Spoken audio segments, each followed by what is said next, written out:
sebenarnya bagaimana sejarahnya ya dan juga fungsi dari keris itu sendiri. Jadi pendengar, kalau kita tahu ya, keris ini adalah senjata tikam golongan belati. Dan tadi juga kita sampaikan bahwa ini adalah warisan budaya asli Nusantara. Bahkan sudah ditetapkan oleh UNESCO sejak tahun 2005 sebagai Masterpiece of the Oral and Intangible Heritage of Humanity milik bangsa Indonesia. Yang kemudian terinskripsi dalam daftar representatif warisan budaya tak benda UNESCO pada tahun 2008. Nah, untuk bentuknya senjata tradisional ini sebenarnya punya bentuk yang khas juga. Dan kalau dilihat dari bentuknya, keris dapat dibagi menjadi dua kelompok besar, yaitu keris lurus atau lajer dan keris yang bilahnya berkelok-kelok atau look. Jadi adapun jumlah looknya ini biasanya selalu ganjil ya, mulai dari 3 hingga seterusnya. Nah, keris umumnya memang terdiri dari 3 bagian utama, yaitu wilah atau bilah keris, ganja atau penopang, dan hulu keris atau pegangan keris. Komponen lain yang penting adalah frangka atau sarung keris. Ada juga ya, hingga pegangannya begitu.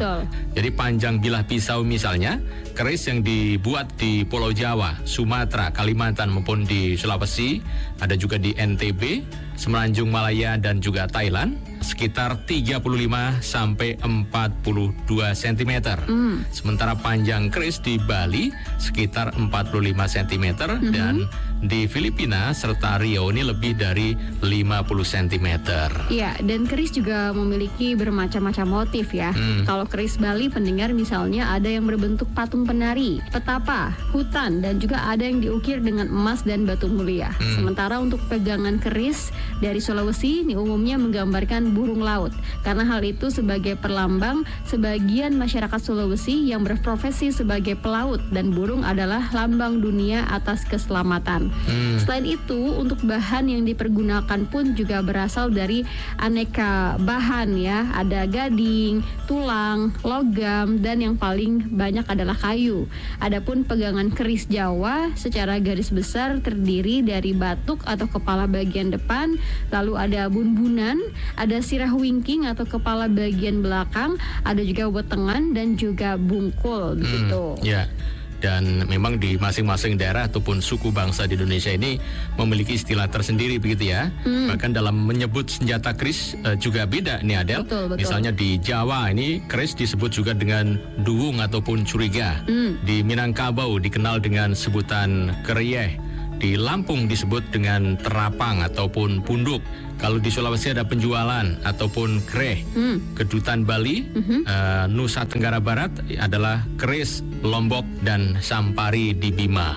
Keris ini merupakan pusaka yang sangat populer di Indonesia. Pada buku ensiklopedi mengajar dan keris dalam perspektif keilmuan, secara historis ini keris memiliki aspek kesejarahan yang sangat panjang yang bisa ditelusuri kembali hingga ratusan tahun yang lalu begitu ya. Namun titik awal keberadaannya masih memang diperdebatkan hingga kini oleh banyak pakar yang mendalami masalah keris begitu. Sementara itu istilah keris dijumpai pertama kali pada prasasti kuno yang terbuat dari lempengan perunggu yang ditemukan di Karangtengah Magelang, Jawa Tengah berangka tahun 748 Saka atau 824 Masehi, yang juga menyebut beberapa peralatan seperti lukai, punukan, wadung, dan patuk keris. Nah, dalam prasasti tersebut dijelaskan bahwa mengenai keris yang diartikan sebagai keris begitu. Iya, dalam prasasti Poh ya, yang berangkat tahun 829 Saka atau 907 Masehi. Prasasti ini menyebutkan beberapa jenis sesaji untuk menetapkan Poh sebagai daerah bebas pajak. Sesaji itu antara lain berupa kres, wangkiul, tewek punukan, wesi penghantam. Lalu keris juga kemudian menjadi banyak dikenal melalui naskah Pararaton yang terkenal dengan sejarah kerajaan Singasari di abad ke-13. Dalam kitab tersebut, keris yang digambarkan merupakan sebuah senjata tikam yang memiliki tuah atau kekuatan magis. Keris juga dibuat oleh seorang empu, yaitu sebutan untuk membuat ahli keris yang terkenal pada era itu adalah Empu Gandring. Dan berdasarkan sejumlah laporan asing, budaya keris mencapai puncaknya pada zaman Kerajaan Majapahit di tahun 1293 hingga 1500 527 Masehi. Salah satu laporan tersebut juga didapat dari Ma Huan atau musafir Tiongkok dan penerjemah resmi Cheng Ho yang menulis pengalaman kunjungannya ke Majapahit pada abad ke-15 dalam bukunya yang berjudul Ying Yai Senglan. Jadi dalam catatan ini Ma Huan melaporkan bahwa ketika datang bersama rombongan Cheng Ho, ia menyaksikan hampir semua laki-laki di Majapahit menggunakan pulak, yaitu semacam belati lurus atau berkelok-kelok. Nah, kemungkinan besar yang dimaksud oleh catatan tersebut dari Ma Huan ini adalah keris, Bagas. Iya, Ma Huan juga menyebutkan dalam laporannya pada zaman itu adalah dikenal teknik pembuatan senjata tikam dengan baja yang berkualitas dan hiasan pamor garis-garis tipis serta bunga ketipisan. Nah, gagang ataupun hulu keris juga sudah dibuat menggunakan bahan emas, cula badak ataupun gading.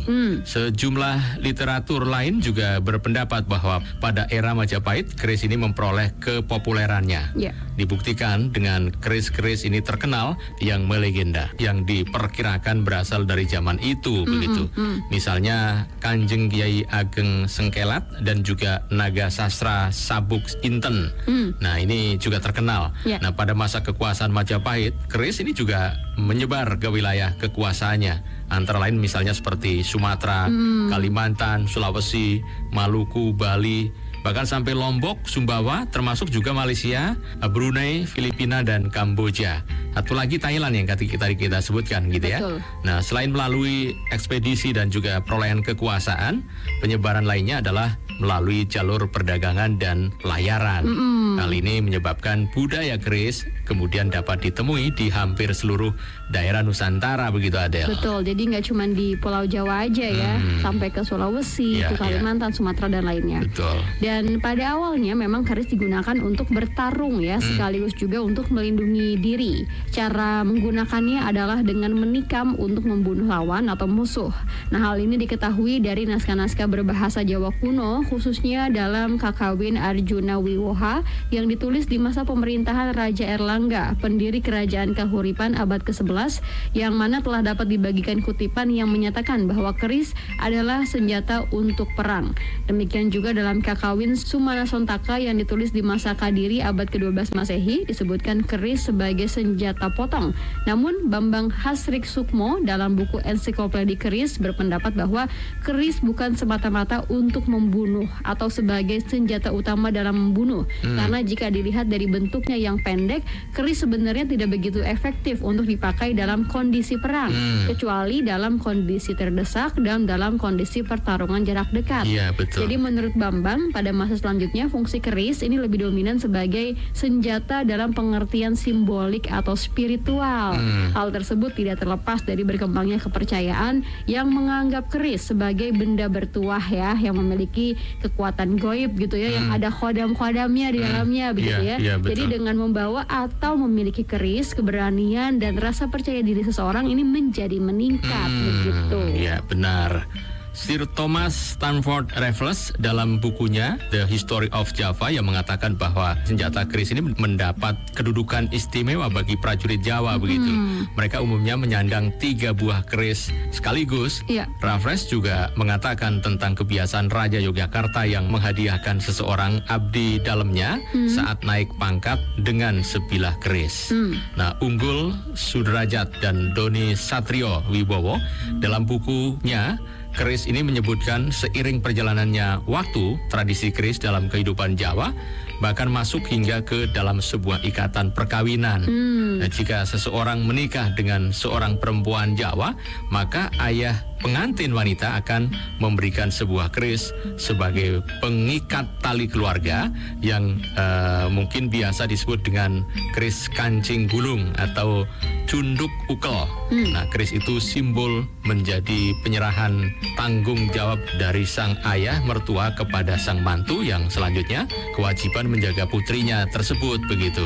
Bahkan keris dapat menggantikan sosok pengantin pria dalam upacara perkawinan. Wah, memang majus ya. Betul. Semoga informasinya tentunya bisa bermanfaat untuk kita semua, menambah wawasan bagi kita semua. Betul. Tapi jangan lupa Anda juga bisa mengirimkan komentar, kritik ataupun saran melalui WhatsApp kami di